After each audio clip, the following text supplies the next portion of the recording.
Well, good morning and welcome to Frankly Speaking here on WYDC TV Big Fox. I am your host, Frank Acom, and we are broadcasting live from the Hesselson studio here on Marcus Street in Corning.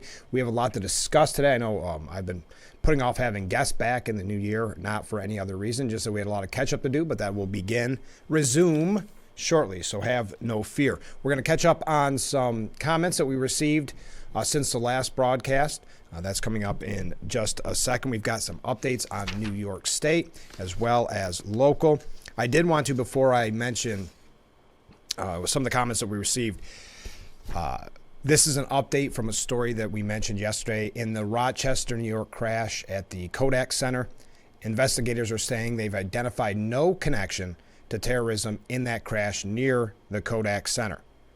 The suspect, whom officials identified as 35-year-old Michael Avery from Syracuse, died, law enforcement officials have said. Officials on Tuesday morning, yesterday, found no evidence that Avery acted on political or social biases in the incident in which two vehicles, one laden with gas canisters, crashed before plowing into the crowd outside the concert at Rochester's Kodak Center in, of course, Rochester. Okay, just wanted to give you that update. Let's get to the comments. Since yesterday's show, we are going to hit the ground running. Here we go. First one. Greetings, Frank, and Happy New Year to you and all those behind the scenes that make this program possible. And, of course, Hesselsons. Yes, of course, Hesselsons. We thank Hesselsons for all that they do here, and we're proud to be broadcasting live from the Hesselson studio. But thank you for the kind words, and I will pass that along to everyone here. Also, in reference, and yesterday, if you didn't join us, we had a great discussion back and forth, and you see the number on the bottom of your screen. By the way, I did get a virtual wave. If you have anything you would like to discuss, please let me know. But we had a great discussion on minimum wage. So in reference to the minimum wage increase, this is from a viewer, I think we can agree that while an increase is desirable, everyone will pay more for goods and services because businesses will not absorb the extra burden, and the people who are already struggling will cut out the extras. So I wonder how many more businesses will potentially fail, playing right into the plan, in my opinion. Well, I know that it will definitely make some businesses question whether to stay here because you're tying it in together with the business climate, but also public safety. We talked about the shoplifting in the past as well. So it's definitely, I think, a major concern for big businesses and small businesses alike here in New York. We're going to dive more into New York State in a little bit. If you have your opinion on the increase in minimum wage, which went up to $15 as of January 1st here in upstate New York, at $14.20 last year, so an 80 cents per hour increase. We also received this message. The only way we have to stop tyranny is to bring awareness to strangers. Instead of speaking in hushed tones at a local tavern, make sure you confidently share your thoughts with strangers. You will soon see how many are awake and how few are woke. You will quickly hear how many people are disgusted with the way our country has been turned upside down politically, economically, socially, and spiritually. We have been manipulated into a Picasso painting full of insecurity, shame, fear, distraction, distrust, and misdirection. Finally, this country was founded by a few very wise men speaking in loud spirits at a local tavern, having some spirits as well. Speak up, wake up, not woke down. The more you practice free speech, the better you will get at it. Very true. Don't fall for the fashionable. You may discover in the end the emperor has no clothes. So thank you for the comments, everyone. You can keep them coming in. Another virtual wave. Look at that. We are really loaded for bear this morning. When we come back from our first break, I do have an update on Steuben County. If you recall, we've been talking about this extensively with Sheriff Allard. There's not necessarily an update on Sheriff Allard that I have received, but there is an update on what the legislature now looks like. So we're going to get to that in just a moment. Stay with us. This is Frankly Speaking here on WYDC TV, Big Fox.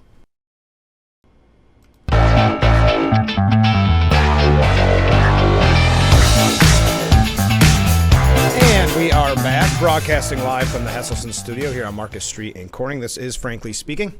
I'm your host, Frank Acom. So an update from Steuben County. First of all, legislator Joe Tobia from Corning was on this program numerous times during the election season. Shannon Logsden from Wayland-Cohocton and William Thew from the Avoca Fremont Howard Wheeler area took their oaths of office before the Honorable Philip Roach yesterday before joining 14 legislators on the county board. In other official action, this is why I mention it, because this name had come up in the past. It was Van Etten, that there was some issue there with Sheriff Aller. You recall what we were talking about, that he was the one releasing the statements. Well, he is no longer the chair. County legislator Kelly Fitzpatrick from Bath was elected the legislature's chair, and legislator James Kuhl from Irwin was selected as its vice chair. Both have been elected for 2-year terms. And finally, county legislator Gary Swackhammer from Hornell City was elected the board's majority leader, being a Republican, while county legislator Hilda Lando was chosen as its minority leader. So there's an update on Steuben County. Let's get to, you know what, normally we end with a lot of quick stories, but I think this morning we're going to start with a lot of quick stories. Yes, if we get an opportunity, I would like to, kind of to the viewer's point that I just read earlier, about this kind of woke culture, right? And where we see that, unfortunately, leading on college campuses, which is to this very troubling rot and this very troubling strain of anti-Semitism. Well, since that time, there's been a lot of back and forth with various presidents of universities. Well, Harvard's President Gay, she has resigned. Harvard University President Claudine Gay resigned on Tuesday. So we will talk a little bit about that, a couple updates on the 2024 presidential election. I would be shocked if we don't have, from now until Election Day and after, at least some discussion of the presidential race every single day. So buckle in. But we try to keep it as local as possible. That's why we bring you Steuben County issues, and we do have New York issues as well. But first, the United States national debt has now topped $34 trillion for the first time in history. We've been talking about this outrageous spending for quite some time, and even before this program, I think many of us recognized with some of what President Biden has pushed through, the infrastructure bill, but also you look at something like the attempt, anyway, to raise school loans. The cost continues. The U.S. national debt topped $34 trillion for the first time ever, crossing a critical milestone at a time when government spending is already under scrutiny. And this is coming from Fox News. And I agree, it is under scrutiny from certain circles, but there's some in Washington that are saying this is no problem at all. If anything, we're not spending enough. The national debt is expected to nearly double in size over the next 3 decades. Wow. According to the latest findings from the Congressional Budget Office, at the end of 2022, the national debt grew to about 97% of gross domestic product. Under current law, that figure is expected to skyrocket to 181% at the end of 2053, a debt burden that will far exceed any previous levels. Even more worrisome, if you add on this again coming from Fox News, is that the spike in interest rates over the past year and a half has made the cost of servicing the national debt even more expensive. Where do you hear these numbers? And I should have had them up on the screen. But that is because interest rate rises, the federal government's borrowing costs on its debt will also increase. Making sense, right? In fact, interest payments on the national debt are projected to be the fastest growing part of the federal budget over the next 3 decades. Payments are expected to triple from nearly $475 billion in fiscal year 2022 to a stunning $1.4 trillion in 2032. We're talking about that's just interest payments. By 2053, the interest payments are projected to surge to $5.4 trillion. To put that into perspective, that would be more than the U.S. spends on Social Security, Medicare, Medicaid, and all other mandatory and discretionary spending programs. So we have now reached whatever kind of milestone you want to call it, $34 trillion in national debt. Let's take a break on that note. Catch our breath. We'll be right back with Frankly Speaking after this. Stay with us.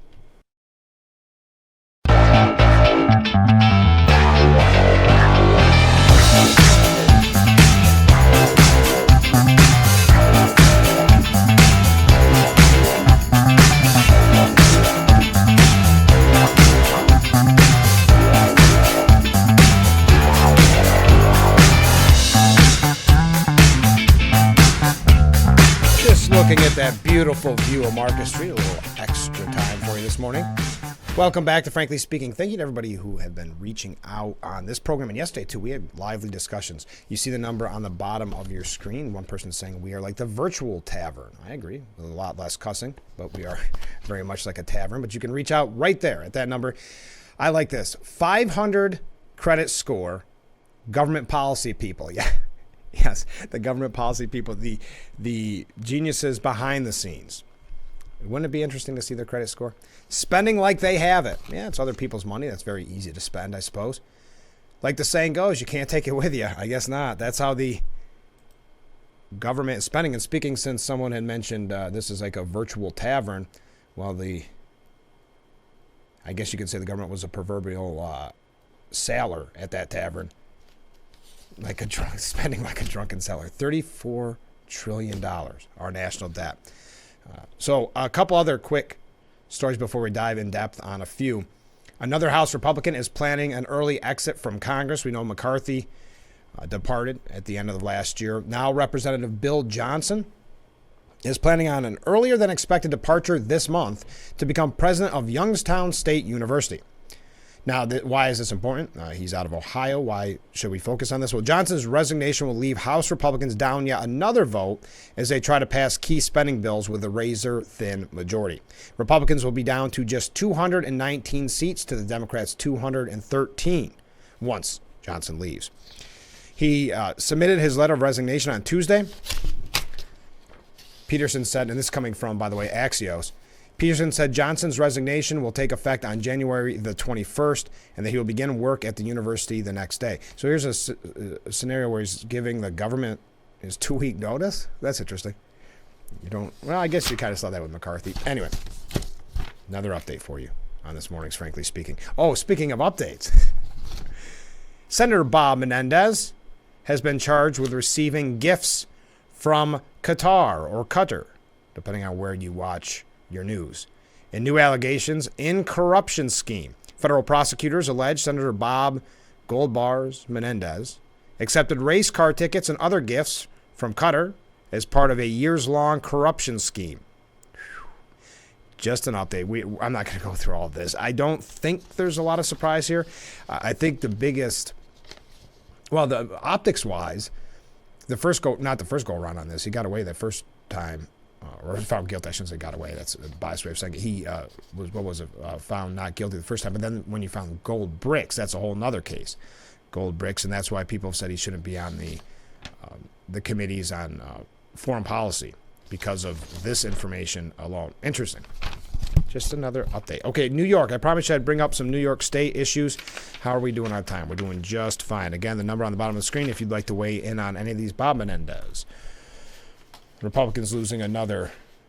And it'll be interesting because Santos, they might have actually said this in this article, when is Santos's seat up? Okay, that special election is going to take place February the 13th. I know they're both parties spending a lot of money there. Representative Brian Higgins, a Democrat from New York, is planning to step down to take a role at a performing arts center in his Buffalo-based district. There's some back and forth going on here. All right.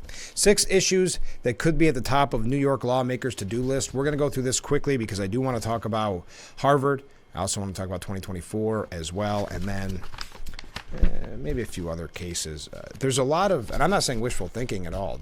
Speaking of 2024, there's just a lot of articles I've seen in the last few days which are, could the Supreme Court actually decide against Trump on this? And I have one today that is written with immense bias, but I think it's important to take a look at what all sides are having to say on that issue. So we are going to talk about New York State when we come back. I do want to take a short break. Again, there's a phone number on the bottom of the screen. Please reach out, comment on today's topics. If there's anything that you would like to say, I try to get to as many of them as I possibly can. But I don't want to get too far behind because this New York issue could take just a second. And we're going to have guests coming on shortly, like I know I keep promoting, but trust me, it's happening. I've had the conversation with them. Some of them been Phil Palmisano, who's obviously busy. Everybody in New York getting preparing for what is coming down the pipeline. So we will have him on shortly to talk about energy, but also to talk about what's happening in New York. So it'll probably be 2 or 3 episodes, maybe not in a row, but 2 or 3 episodes staggered with Assemblyman Phil Palmisano. So I'll keep you updated on that. But let's take our break. See, I'm going to go on a tangent and then run late anyway. We'll be right back with Frankly Speaking after this. Stay with us.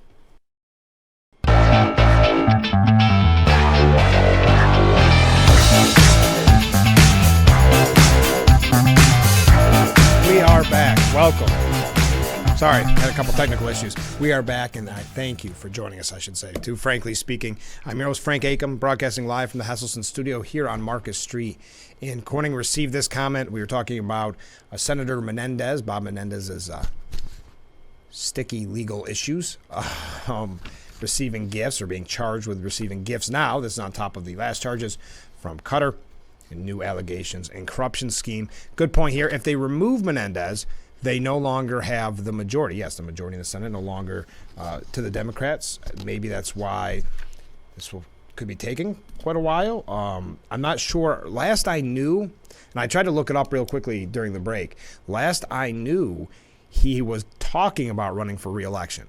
I don't know if that ever fell through. I saw an article as of 2 weeks ago that said something to the extent of basically Democrats in New Jersey are saying, just move on so we can actually start running a competitive fight there, a competitive race.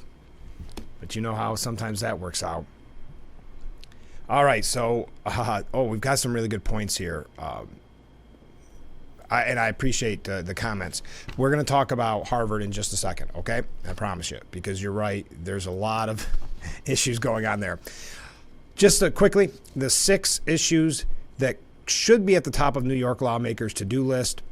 This is coming from the Times Union editorial board. They're saying housing is still going to be a major issue, though I'm not sure how much will be done about this. There's been some back and forth on this. Obviously, as they put it here in a very kind way, the burgeoning immigration problem.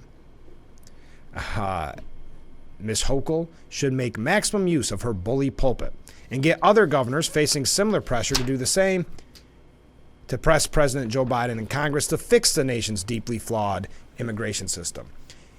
I've got to ask, just with that sentence real quick, not to go on another tangent, but they've got to ask President Joe Biden, which that's what the sentence leads with, and Congress to fix the nation's deeply flawed immigration system. Hasn't it been the open border that porous too border that has been the agenda of the president from day one? So I'm not really sure. Congress, you hear a lot of people outspoken in Congress about it, a lot not though too. I just think it's more of a President Joe Biden issue, but I'll continue.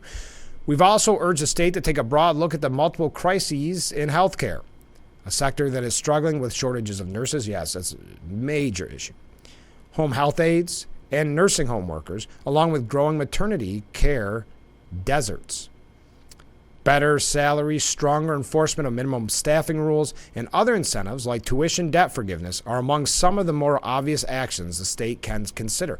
You got to start looking at the costs of those too. I mean, yes, we have to do something about it. What are those answers? I'm not sure.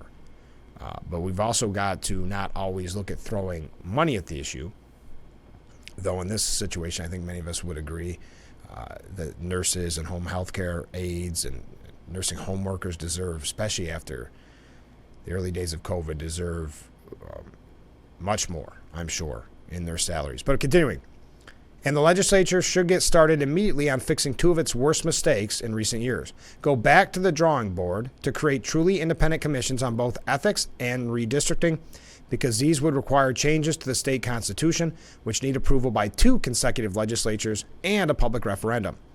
Lawmakers should get both done this session so the next legislature in 2025 can follow through and get them on the ballot next year.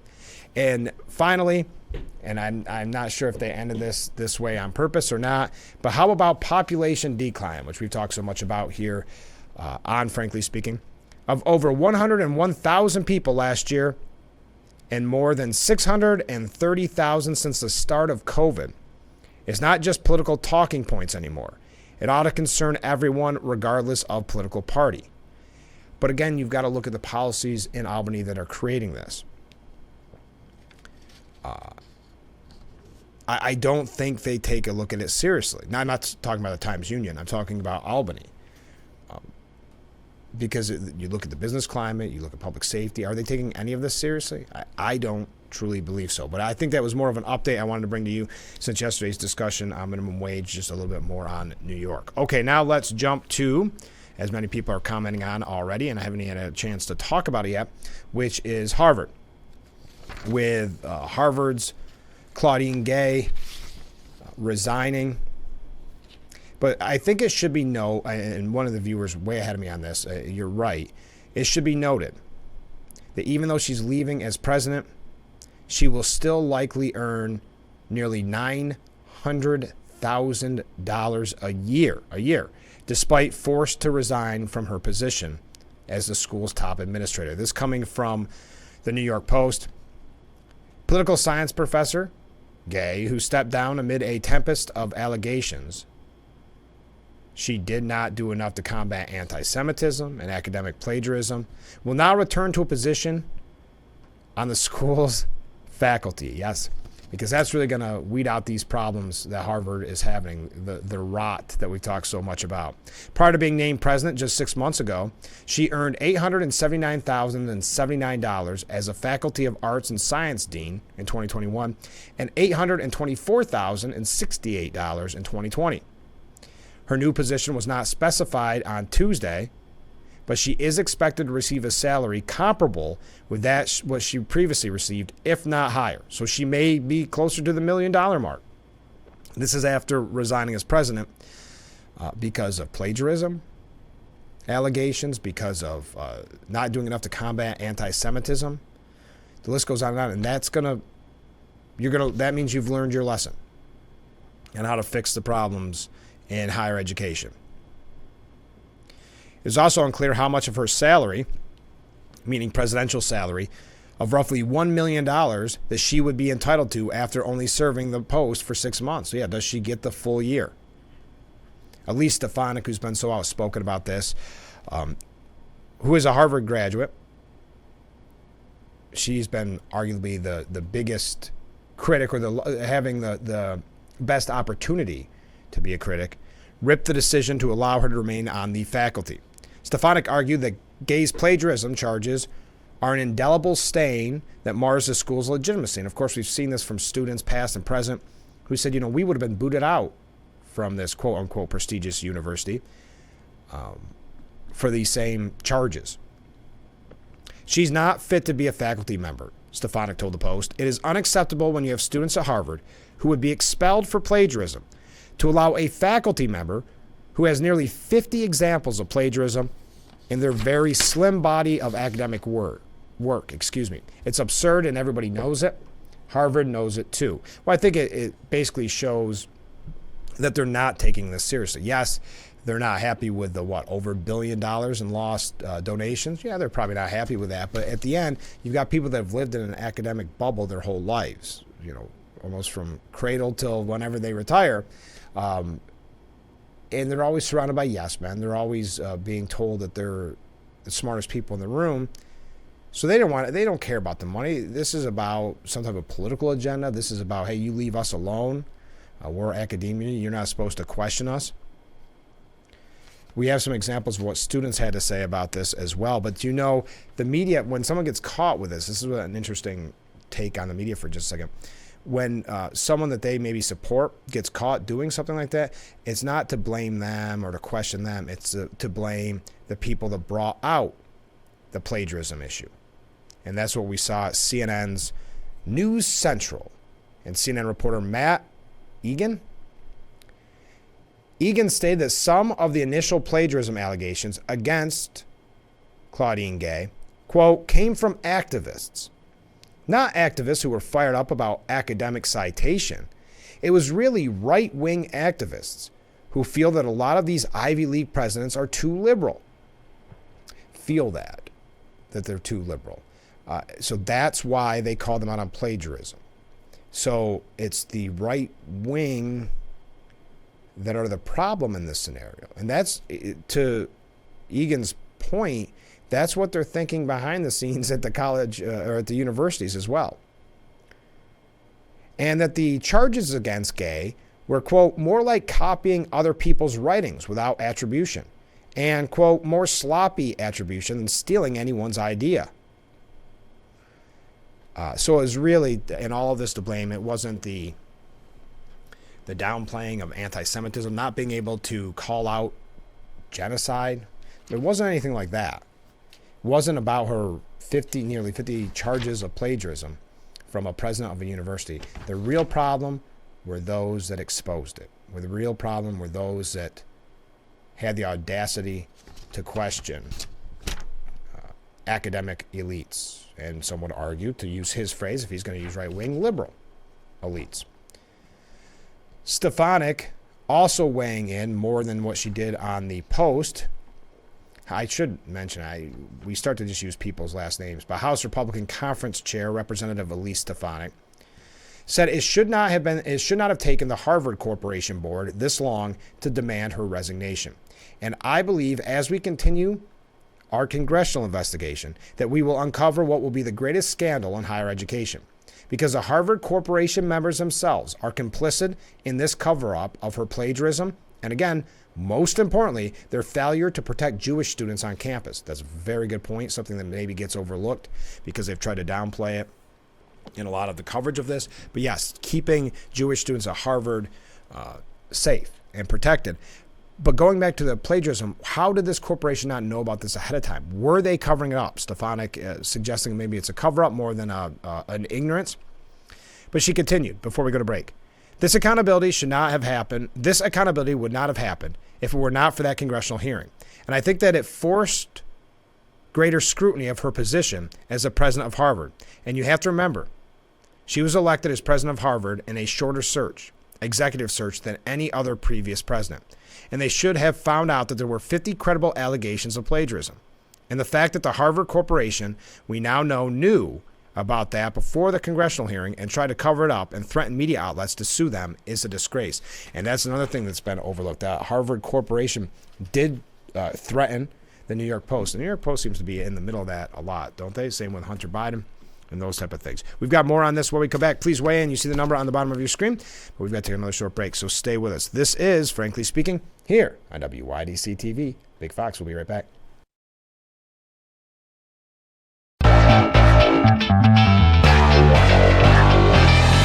Beautiful morning here on Marcus Street in Corning. Broadcasting live from the Hesselson studio. I'm your host, Frank Acom. This is Frankly Speaking. Boy, everybody's been sending just great messages. I'm sorry if I missed a few. I'm trying to catch up on all of them. The number on the bottom of the screen.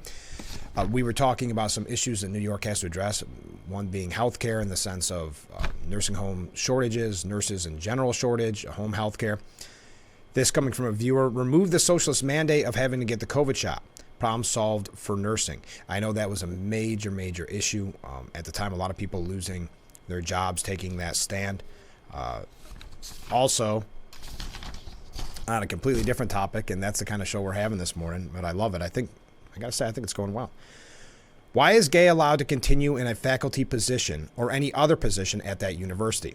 Not to mention that salary, unconscionable. Yes, it is shocking, and if you've noticed, that hasn't really been a part of the media's coverage. Yes, I brought you the New York Post and their coverage of it because they do a wonderful job, and others as well, Fox. But there's been so little mention of the fact that, they're saying how we've got to reform universities, we've got to do a better job, and then they say, but you're okay, you're not president anymore, but you're okay to do the same essential thing here in your faculty position. Sorry, I got something on my chin. All right, on my lip. Harvard's Claudine Gay resignation shows, and I quote, final corruption of most elite institutions. That says William Bennett, the former U.S. Department of Education Secretary. The American people do not need more discouragement towards the institutions they once looked up to, he said. Can Harvard recover? Yes. Will it recover? No. And I thought that was just such a great quote. But I mean, Harvard, and I can't remember where I saw it. I want to say it's a Post, and maybe we'll end up stumbling across it through my various topics here. But you've got to remember, is this actually it? This may actually be it. But the Harvard used to be kind of what people thought of as the standard. So if it's good enough for Harvard, we've got to try to emulate it. We've got to try to copy it, meaning the other universities. And that's what's led to this type of rot, anti-Semitism, whatever you want to call it, on college campuses. And that's Michael Goodwin mentioned at the Post this morning. Claudine Gay's obnoxious, self-flattering resignation is just the start. Did you read the resignation? But Harvard needs to answer what took so long. And that's been another major pushback on this. What took so long? Why was this not obvious right away? Because there was no legitimate case for letting her keep her job. Her departure was only a matter of time. But, I mean, yes, she's not president, but she's keeping a job, making nearly $1 million. And will still, I'm sure, very much have influence and some type of say in decisions at Harvard. The members of the secretive governing board that threatened the New York Post and possibly others who dared question her background and qualifications. That alone should force them out of the shadows. That's the Harvard Corporation. The need to explain why they refused to make the decision to part ways with Gay sooner raises two major concerns. Why, in its vetting process, did the board not discover the numerous examples of her copying other people's work without giving credit? And as even the New York Times, though reluctantly admitted, the Post and private bloggers found problems the board couldn't find or didn't even try.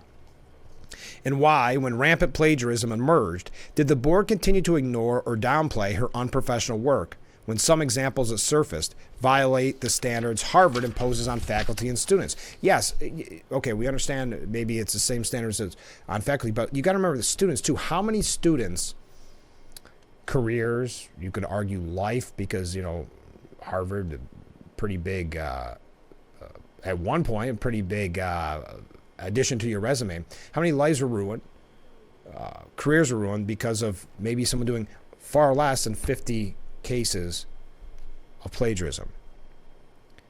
And he goes on to talk about the enormous damage it did to Harvard's reputation. We brought that to you a couple weeks ago, where people were actually turning down their acceptance to Harvard, their early acceptance, because they didn't want that stigma that now Harvard affords, that at least at that time, and I believe it will continue, but that it could be seen as, not just from the major corporations and major billionaires and millionaires, they're saying they would never hire someone from Harvard any longer because of their response to the anti-Semitism on campus, but just in general. What once had an amazing reputation has now been chipped away at and is only eroded over time. The case illustrates the moral rot that has turned many of the nation's most prestigious campuses into leftist indoctrination factories. Put it this way, a prevailing ethos, this is a point. Prevailing ethos in elitist circles is that if a practice or a pattern is good enough for Harvard, it's good enough for everyone else to copy. And so they did. One result is a poison of wokeness, including anti-Americanism and anti-white racism, infecting much of a generation. This is Michael Goodwin from the New York Post. The nonsense dished out by radical faculty substitutes far-left politics for academic rigor and makes a quasi-religion out of trigger warnings, safe spaces, and cancel culture. The resulting worldview that divides all humanity into oppressors and oppressed, based largely on race and nationality, is a breeding ground for the anti-Semitism that exploded on campuses following Hamas's savage attack on Israel. And of course, she deflected to the end. I don't know if we'll have a chance to talk about her resignation letter. Listen to this. In my presidency, a vision of Harvard that affirmed their sense of belonging, their sense that Harvard welcomes people of talent and promise from every background imaginable, to learn from and grow from one another. So imagine the self-flattery, even at the end. Interesting. We are running late. I know. For those of you keeping track at home, we are running late. We'll be right back with Frankly Speaking here on WYDC TV. Big Fox. Stay with us. We are back, frankly speaking, here on WYDC TV, Big Fox. We are running late. I'm going to have to take another short break quickly, but here's another message from viewers. Everybody's been great this morning. You see the number on the bottom of your screen. Harvard's board is like the mainstream media on the Biden administration. Nothing to see here. That's a good point. I mean, they're really being called to the carpet because how did they not know about this plagiarism? Or if they did know, Why was it covered up, or hoping that it would never be, would never see this the light of day? Why was that the case? And there's some, I think it was Kirsten Fleming, that basically the concept is, they saw someone that was going to fit into what is a very strong push on college campuses, which is diversity, equity, inclusivity. And so they thought that this would be a good pick. And it turns out, of course, it was only a matter of time where maybe you could say that she wasn't prepared for what was going to happen with the anti-Semitism, and it's only grown further and further. What she says specifically is, "Good riddance, Claudine Gay. You and Harvard only have yourselves to blame for this putrid swamp." Her resignation letter, however, is about 3 weeks late, nearly a month that could have salvaged, at the very least, her academic reputation. And maybe that of the school, which has reportedly lost $1 billion in donations since that embarrassing display in Congress at that congressional hearing. Maybe it wasn't Christine. Meanwhile, members of the Crimson Op-Ed Board admitted she plagiarized, but argued she lacked intent. Nice to know that intent conveniently matters again. Ultimately, they uncovered yet another vast right-wing conspiracy, saying the accusations were, quote, manufactured by conservative activists intent on discrediting higher education. But you can't blame the messenger for simply telling the truth that Harvard president wasn't fit to lead. We got to take that break. Stay with us. We'll be right back with Frankly Speaking after this.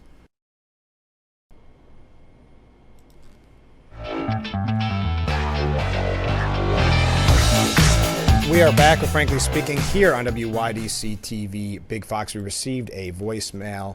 Yes, Frank, why don't you talk about President Biden, who became president after he did the same thing that former Harvard President Gay was involved in. How about that? Talking about that. Yes, if you recall back in, how many people would know this anymore? If you followed whether it was last campaign, this campaign, what the media has had to say.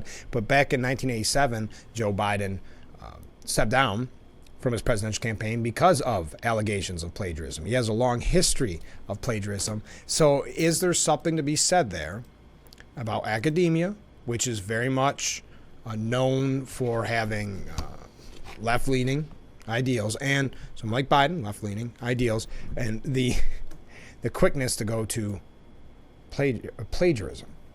Interesting.